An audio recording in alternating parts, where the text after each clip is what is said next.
One evening, my sister's husband got very drunk. He insisted on playing pool, but no one wanted to, and being the youngest, he chose me to play.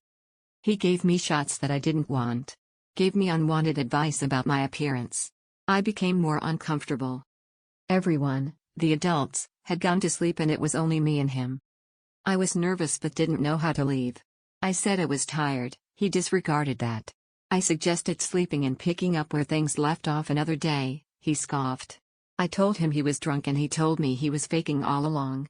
He told me war stories, his secret drug abuse, and alcoholism, his love for another woman, other than my sister. After an hour of a truthful stream of consciousness, he told me he would make me disappear if I told anyone. We played pool and finished. I walked upstairs cautious and measured, with him not far behind. We reached the first floor and I said goodnight, with the intent of running upstairs. In the dark, I could see his big overbearing stature compared to mine. Then I saw his hand move. He grabbed my neck and pushed me against him. I could feel his heartbeat through his chest. I froze. I had never felt so vulnerable in my life. I felt like a rag doll at the mercy of a dog. I didn't move but began silently crying. Somewhere inside, I found a voice. One that was calm, but commanding. Paralyzed with fear, all I said was, "James, go to bed."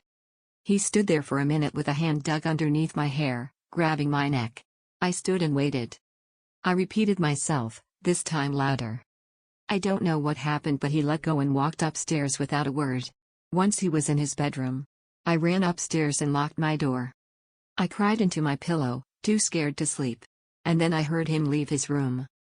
I heard my name being whispered in the hallway, in a melodic way. "Addison, come here." He walked up to my door and tapped it several times.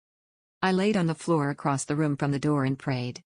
For hours he paced the hallway until finally he went to his room and closed the door. I stayed up all night staring at the door. The following morning, I would begin to cry and panic whenever he came into the room.